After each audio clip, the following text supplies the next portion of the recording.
रात के अंधेरे में मैकू अपनी कार को दौड़ाए जा रहा था। मैकू को खुद कार चलाना और दूर दूर की यात्राएं करना बहुत ही पसंद था। मैकू की बगल वाली सीट पर उसका दोस्त रमेश बैठा था। वे दोनों मुंबई से मेहर भगवती के दर्शन के लिए जा रहे थे। मैकू के माता पिता ने लाख समझाया था कि बेटे इतनी लंबी दूरी तुम लोग ट्रेन से सफर करो, पर मैकू माना नहीं और अपने दोस्त के साथ कार से ही हो लिया। रात के करीब 2 बजे होंगे। कार सड़क पर भागी जा रही थी।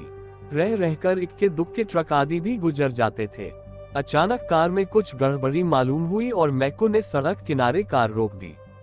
मैकू कार से नीचे उतरकर बोनट खोला और जांच पड़ताल करने लगा। उसका दोस्त रमेश कार में ही बैठा रहा। काफी कुछ इधर उधर करने के बाद मैकू ने रमेश से कार को चालू करने के लिए कहा, पर यह क्या, रमेश तो बार बार चाबियां घुमा रहा था पर अब कार स्टार्ट होने का नाम ही नहीं ले रही थी। इतनी रात को वे दोनों क्या करें, कुछ समझ में नहीं आ रहा था। उससे पहले कहानी सुनाओ दोस्तों, मेरे चैनल को सब्सक्राइब करें अगर आपने मम्मी पापा से प्यार करते हो तो। अगर आपने चैनल सब्सक्राइब नहीं किया तो आपको अपने मम्मी पापा की कसम है, दोस्तों सब्सक्राइब कर दो। अचानक उन्हें एक कार उनके पास आकर रुकती हुई दिखाई दी। बाबा आदम के समय की कार लग रही थी, या यूं कहें जैसे किसी राजा महाराजा की कार हो। कार के रुकते ही मैकू भागकर उस कार के पास गया। उस कार में ड्राइवर के अलावा 3 लोग और बैठे थे। इन 3 में से एक महिला और एक किशोरी थी। मैकू ने कार में बैठे लोगों से कहना शुरू किया कि मेरी कार खराब हो गई है, कहीं आसपास में कोई बस्ती हो या गैराज हो तो वहां तक उसे पहुंचा दिया जाए। उसकी बात को सुनते ही उस कार का ड्राइवर नीचे उतरा और अपनी कार की डिग्गी में से एक पतला वायर निकाला। मैकू कुछ समझ पाता तब तक वह ड्राइवर अपनी कार से मैकू की कार को बांध दिया था। कार को बांधने के बाद उस ड्राइवर ने इशारे से मैकू को अपनी स्टीयरिंग सीट पर बैठने का इशारा किया। मैकू के स्टीयरिंग पर बैठते ही रमेश भी मैकू की बगल वाली सीट पर बैठ गया। अब उनकी कार को खींचते हुए वह पुरानी कार एक कच्चे रास्ते से आगे बढ़ने लगी। मैकू और रमेश निश्चिंत लग रहे थे, उन्हें किसी भी प्रकार का डर नहीं लग रहा था क्योंकि इस पुरानी कार की सवारी खुशहाल घराने से लग रहे थे। लगभग 15-20 मिनट के बाद उनकी कार एक पुरानी हवेली के सामने खड़ी थी। मैकू और रमेश अपनी कार से उतर चुके थे।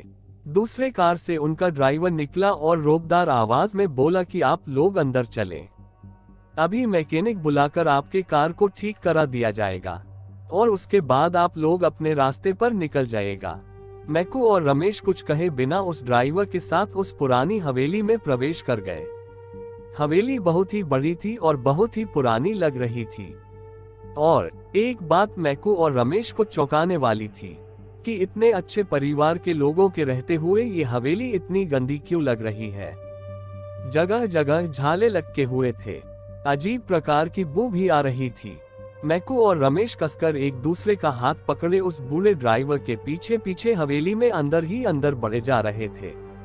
अचानक हाथ में चिराग लिए एक अधेड़ महिला आई जो थोड़ी सी डरावनी लग रही थी। उसने इशारे ही इशारे में उस ड्राइवर से कुछ कहा। वह ड्राइवर मैकू और रमेश को उस अधेड़ महिला के पीछे जाने का इशारा करते हुए खुद ही दूसरी तरफ चला गया।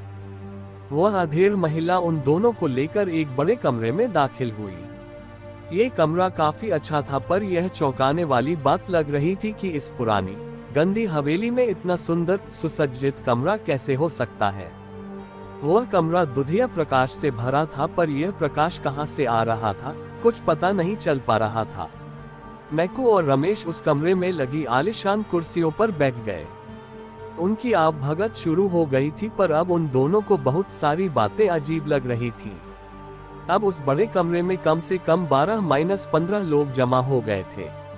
कहीं स्वादिष्ट भोजन की खुशबू थी तो कहीं पैगों का दौर चलना शुरू हो गया था। मैकू तो आए दिन दूर दूर की यात्राएं करता था। रात बिरात वह कहीं भी चला जाता था।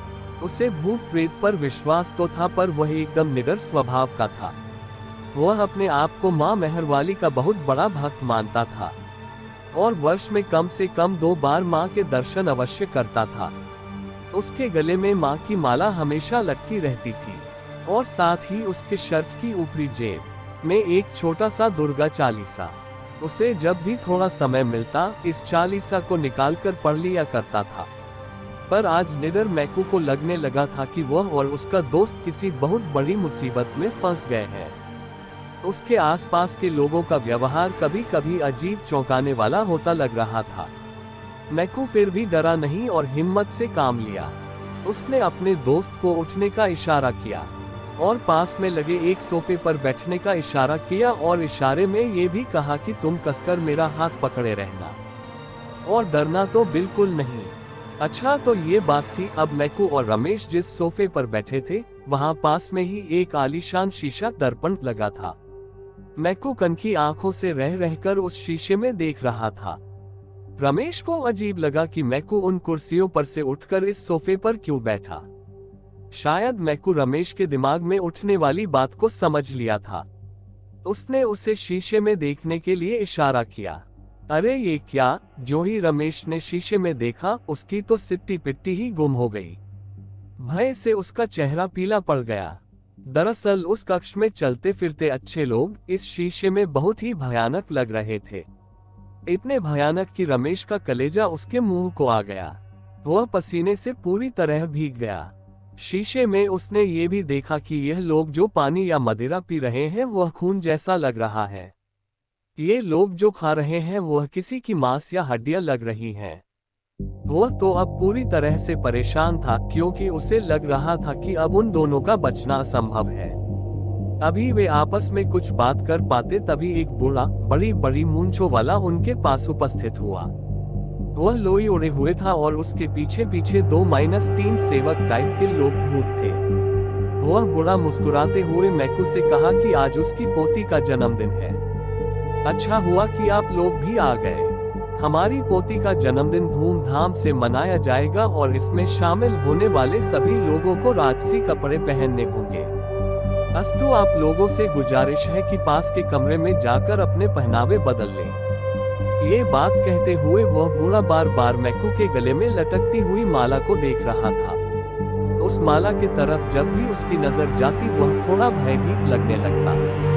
अरे तभी अचानक एक खूबसूरत किशोरी वहां आ गई और उस बूढ़े की ओर देखकर बोली कि दादाजी, इस अवसर पर आप मुझे क्या उपहार देने वाले हैं? वह बूढ़ा हंसा और मैकू तथा रमेश की ओर देखते हुए बोला कि बेटी, तुझे मैं ऐसा उपहार दूंगा कि तुम खुशी के मारे झूम जाएगी। इतना कहकर बूढ़े ने जोर का अट्टहास किया। ऐसा लगा कि उसकी अट्टहास में पूरी हवेली अट्टहास करने लगी है। अब माहौल और भी डरावना होता जा रहा था। खैर, मैकू ने अपना विवेक नहीं खोया और रमेश का हाथ पकड़कर पहनावा बदलने के लिए पास के बताए कमरे में तेजी से चला गया। कमरे में पहुंचकर जब रमेश डर के मारे अपने कपड़े उतारने लगा तो मैकू ने उसे रोका और कहा, बेवकूफी मत कर, अपने कपड़े को पहनकर रख। और साथ ही उसने अपने जेब से दुर्गा चालीसा को निकालकर रमेश की जेब में रख दिया और कहा, डर मत। देखा नहीं कि मेरे गले की माला को देखकर वह बूढ़ा कैसा भयभीत लग रहा था। अब उन दोनों ने वहां रखे कीमती राजसी कपड़ों को अपने पहने हुए कपड़ों के ऊपर ही पहन लिया।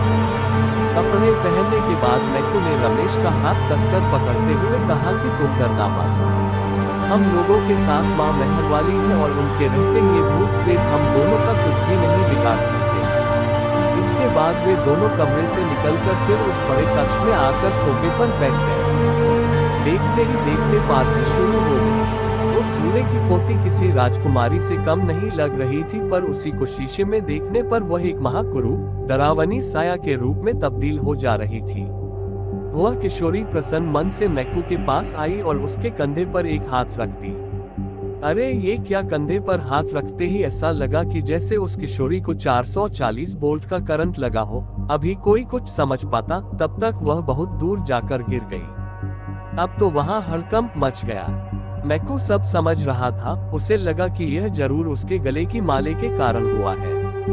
उस किशोरी के दूर गिरते ही कई भूत प्रेत उसे उठाने में लग गए, जबकि वह बूढ़ा दौड़कर मैकू के पास आया और थोड़ा तेज आवाज में पर डरते हुए बोला कि मैंने आपसे कहा था न कि आप अपने कपड़े उतारकर हमारे यहाँ के कपड़े पहने, पर आपने नहीं माना। आप अपने गले में जो माला पहने हैं उसे भी उतार कर रख दीजिए, यही हमारे यहाँ की प्रथा है। मैकू ने ना में सिर हिलाते हुए कहा कि वह किसी भी हालत में इस माले को नहीं उतारेगा। और इतना कहते ही वह रमेश का हाथ और कसके पकड़ते हुए खड़ा हो गया। अब तो उस कमरे का हाल पूरी तरह से भयावह हो गया था। जो लोग सीधे साधे लग रहे थे, अब वे भयानक हो गए थे। कुछ के तो बड़े बड़े दांत बाहर निकल आए थे, तो कुछ अजीब हरकत करते हुए मैकू और रमेश को डराने की कोशिश कर रहे थे। पर किसी की हिम्मत नहीं हो रही थी कि इन दोनों के पास आए। मैकू ने रमेश से कहा कि लगभग सुबह होने वाली है और सुबह होते ही यह भूतिया माया दूर हो जाएगी, इसलिए हमें कुछ समय और निडरता के साथ इनका सामना करना है। इसके बाद वे दोनों फिर से वही सोफे पर बैठकर आंख बंद करके मां मेहर वाली भगवती को गुर्राने लगे। उनके अगल बगल में बहुत सारी आवाजें निकालने की चीख पुकार आ रही थी, पर वे इन सब से बेखबर होकर बस मां का नाम ही लिए जा रहे थे। कुछ समय के बाद अचानक आवाजें आनी बंद हो गई। मैकू और रमेश ने अब अपनी आंखें खोल दी। अब वहां इन दोनों के अलावा कोई नहीं था। अरे हवेली ही तो नहीं थी, तो क्या ये दोनों सपना देख रहे थे? खैर, वे दोनों उठे और वहां से चलने को तैयार थे। सुबह होने वाली थी और सूरज की आभा उस जंगल में धीरे धीरे फैलना शुरू हो गई। अचानक मैकू कार के पास गया और दरवाजा खोलकर बैठ गया। उसने कार को स्टॉप की तो वह बिना देर किए चालू हो गई। अब उसके बगल में रमेश भी बैठ चुका था। वे जंगल से बाहर निकलकर एक कच्चे रास्ते पर रुक गए।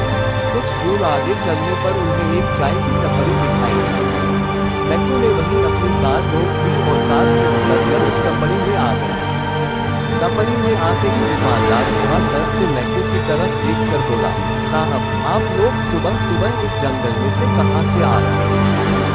कहीं आप लोग रात को यहाँ सोते ही नहीं रहे? मैकू एक टूटी बेंच पर बैठते हुए अब तक की सारी घटना सुना।